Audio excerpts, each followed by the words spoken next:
नमस्कार प्रेमी भक्तजनों। आज मैं आपको बताऊंगा कि मात्र एक प्रयोग से माला को जागृत करें। भक्तजनों, वो कौन सा प्रयोग है मैं बताने जा रहा हूँ आपको। आपको एक माला लेके आनी है, चाहे वो रुद्राक्ष की है या चंदन की है।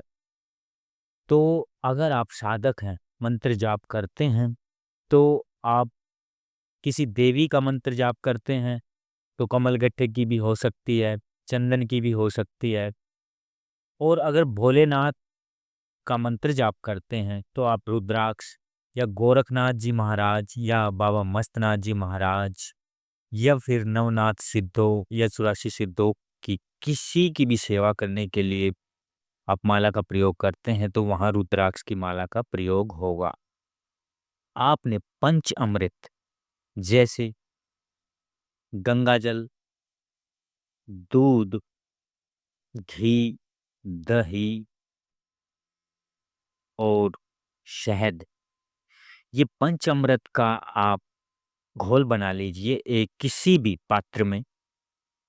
और उसमें अपनी जो माला लाए हो बाजार से या फिर आपने ऑनलाइन से मंगाई है, तो आप उसे जागृत करने के लिए आप उस पंचामृत में आप उसको माला को डुबो देंगे। उसके बाद पूरी रात डुबोने के बाद उसे आप सुबह ब्रह्म मुहूर्त में जल्दी उठ के शिव शंकर भोलेनाथ के शिवालय यानी मंदिर में जाकर और साथ में वही पंचामृत आपको लेके जाना है। दूध, दही, घी, शहद और गंगाजल। तो और साथ में माला लेके आपको जाने हैं और जाके भोलेनाथ के जो शिवलिंग है उस पे आप उनको पहना दीजिए। और पहनाने के बाद आपने जो पंचामृत लिया है भोलेनाथ को आप अभिषेक कीजिए। और वो जो माला है शिवलिंग के आगे जो जगह होती है वहां पे आप रख दीजिए। वो पंचामृत जैसे जैसे आप भोलेनाथ का अभिषेक करेंगे और साथ में 21 बार ओम नमः शिवाय मंत्र का आप जाप करते रहिए। 21 बार करना है आपको।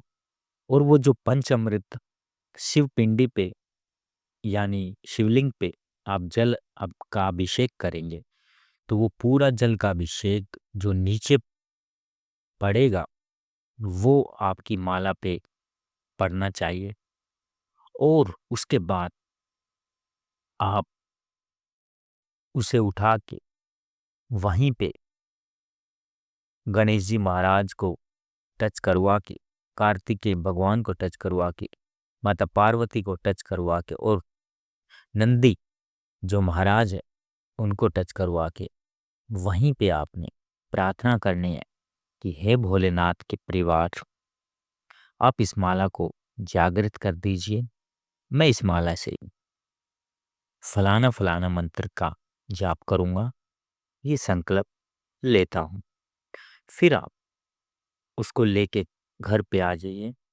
घर पे आने के बाद उसे पूरी रात भोलेनाथ की जो तस्वीर है उसके सामने आप रख दीजिए एक कपड़े के ऊपर।